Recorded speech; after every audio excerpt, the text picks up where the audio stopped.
Thank you for tuning in to another episode of Forgotten Gear Restorations on a Thursday morning. It's another scorcher out there. Good Lord, nothing's moving out there.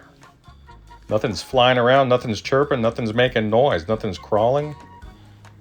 Well, ostrich skin, 145 pounds, super wide. I'm not talking about your mom. I'm talking about this Bad Cat Black Cat 15R. This monster, well, it's a monster of an amp. They say it's 15 watts, but you know how Bad Cat do. Got to punish those tubes. All right. Good morning. Happy Thursday to you guys out there. I am sitting in front of a Bad Cat. This one's a Black Cat 15R. What the hell just happened to my accent? And it's on a bench for an unknown reason. I say unknown because I have not evaluated it personally yet, but I'm about to. And I can tell already, in true matchless / Bad Cat tradition, I do have a burned up set of output tubes. These EL84s, the silk screen on them, it's not a consistent color. Part of it looks charred and brown, and then the part that remained unscathed is nice and bright white. There's a mixture of Chinese and Russian tubes across the front end. And back to the back end, we have a JJ GZ34S, which is an Eastern European tube pulling rectifier duty. Now, let's turn this thing around, and what we'll do is we'll very carefully set it up on a current limiter. We're gonna simulate an output voltage of, actually we're not simulating, we're gonna pretend like the wall voltage is naturally 117 volts AC, and I'm gonna do that by way of my adjustable AC power supply, which is isolated for my safety and for the safety of my oscilloscopes. So let me get this thing flipped around and let's see what we can glean from a quick audio test. Yes, and in case you were wondering, and who was it, let's just be clear. It was the fabulous Steve Boyer who signed and inscribed his name on this chassis. Does that mean final inspection, construction, or both? I'm not quite certain. All right, and I am treated to a couple slightly misaligned knobs. That's not a big deal.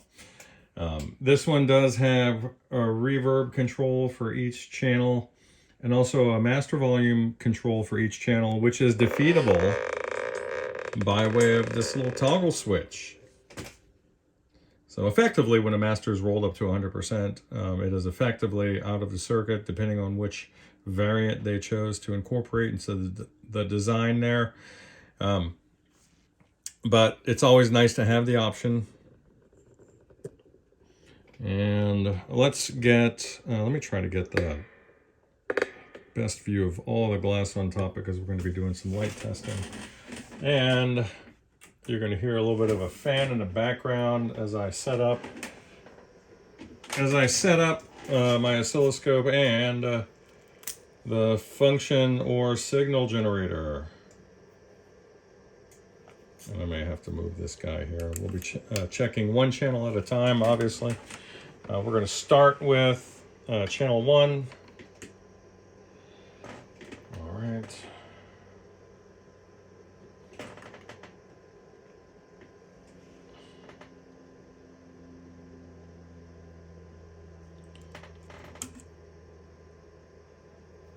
Okay. All right, let's give her a little bit of a warm-up. And of course, this has, I don't know what kind of filtration we're looking at, but they're generally pretty hard on the power section and the first stage of filtration.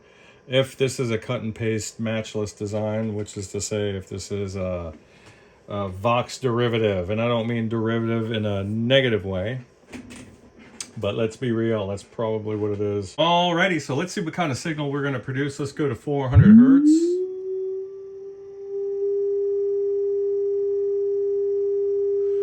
All right, and I do have kind of a noisy input cable here. You're not going to hear anything audibly, but you're certainly going to see a little bit of a jitter there on the scope.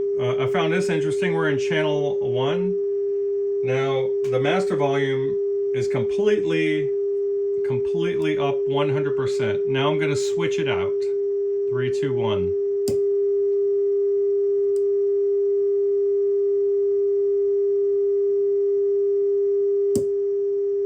Interesting.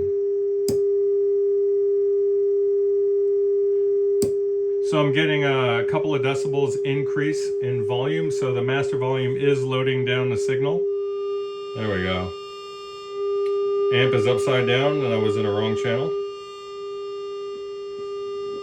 A little bit of noise on the tone controls for channel 1. Let's switch over to channel 2. Channel 2 has a few more options with respect to tone.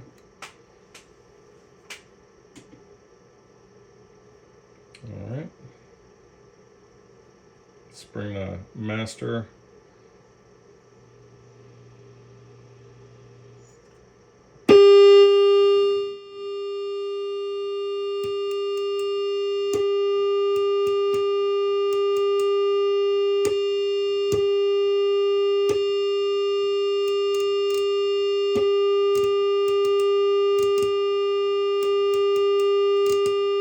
Okay.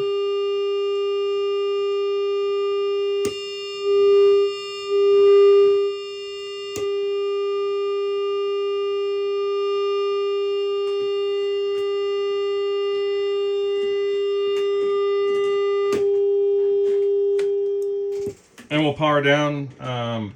I've seen everything I need to see. Pardon that noise. Awful noise.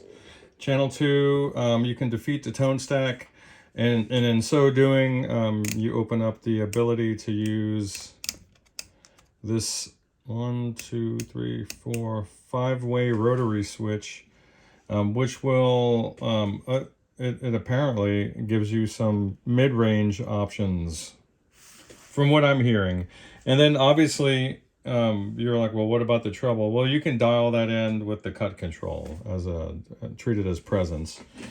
So the output tubes for certain are not happy right now. And I think we have some EF86 action. We do. We have, looks like channel 2 might be an EF86 channel. I'm not familiar with the tube layout, but I might jump online and familiarize myself. Looks like we have tube reverb on board here, and just a multitude of vacuum tubes to feast our eyes on. So we do have some noisy pots. We have some aged tubes there. So I'm going to want to look at bias. For sure, we're going to dump those old power tubes, and we might see if we can make any gains with a retube.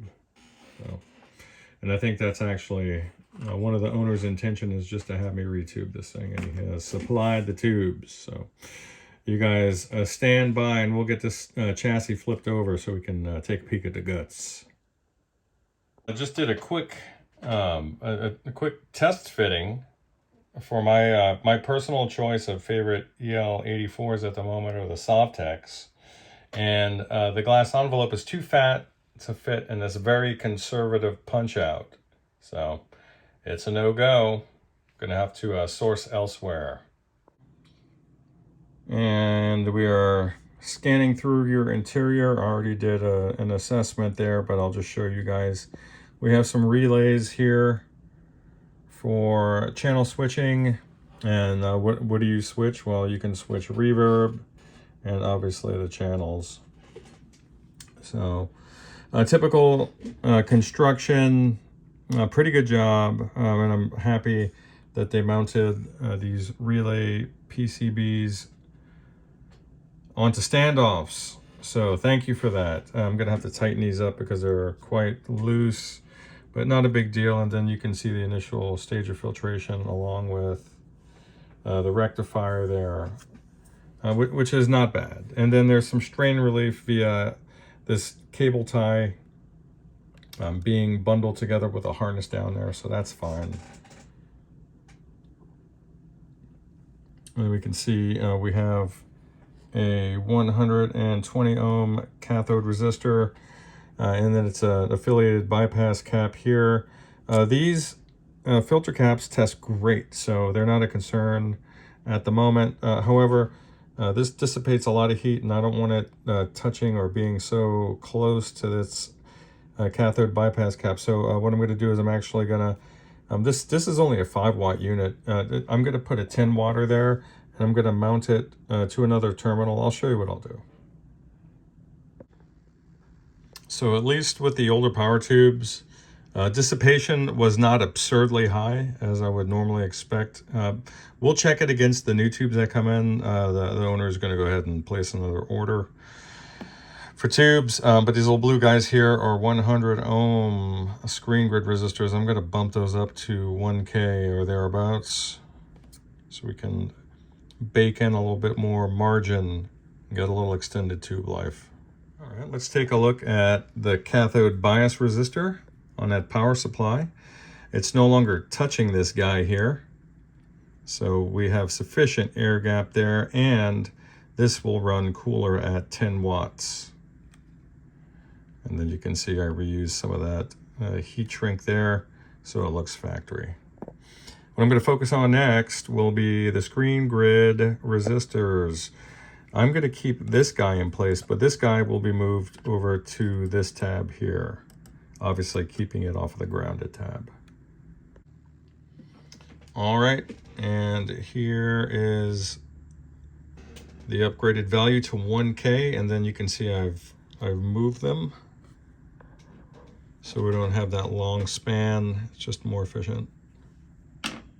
Almost all of these are loose, and the knobs need to be aligned, and we're gonna knock that out next. All right, and we are lined up, so I'll just set it up this way. We are good to go. We're just gonna wait on those power tubes to come in. Otherwise, it's just plug and play and just listen to the damn thing, really. And we'll see what it sounds like. So I do hope this finds y'all well out there.